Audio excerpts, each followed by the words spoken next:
நம்ம இன்றைக்கி என்ன பார்க்க போகிறோம்னா கருவேப்பிலை பொடி தான். வாங்க வீடியோக்குள்ளே போகலாம். ஸ்டவ் ஆன் பண்ணிக்கலாம். கடாய் போட்டுக்கலாம். 2 ஸ்பூன் கடலைப்பருப்பு, 2 ஸ்பூன் உளுந்து, 2 ஸ்பூன் தனியா, 2 ஸ்பூன் ஜீரகம், 10 வர காஞ்ச மிளகாய் போட்டுக்கலாம். 2 ஸ்பூன் ஜீரகம் போட்டுக்கலாம். 2 ஸ்பூன் மிளகு. இப்போ தீயாமல் நல்லா சிவக்க வறுத்துக்கலாம். நல்லா செவந்துருச்சு. பிளேட்டில் மாற்றிக்கிட்டேன். அதே கடாயில் கருவேப்பிலை, ஃப்ரெஷ்ஷான கருவேப்பிலை எடுத்து வச்சுருக்கேன். நல்லா அலசி அதை போட்டு நல்லா வறுத்து எடுத்துக்கலாம். பாருங்கள், இந்த அளவுக்கு வறுத்தா போதும். அதையும் கொட்டி ஆற வச்சுக்கலாம். மிக்ஸி ஜார் எடுத்துக்கலாம். இப்போ ஜாரில் எல்லாத்தையும் போட்டுக்கலாம்.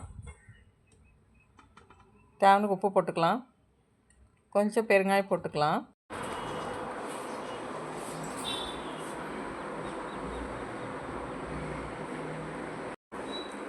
இப்போ அரைச்சி எடுத்துகிட்டு வந்தாச்சு. பாருங்கள், இந்த அளவுக்கு நைஸாக இருக்கணும். நான் கம்மியாக தான் பண்ணியிருக்கேன். நீங்கள் அளவுலாம் கூட்டிக்கோங்க. ஸ்டோர் பண்ணி வச்சுட்டோம்னா 3 மாதம் வரைக்கும் கெடாது. கருவேப்பிலை பொடி ரொம்ப உடம்புக்கு நல்லது. முடி கருன்னு வளரும். நீங்களே ட்ரை பண்ணி பாருங்கள். இந்த வீடியோ உங்களுக்கு பிடிச்சிருந்தால் லைக் பண்ணுங்கள், ஷேர் பண்ணுங்கள்.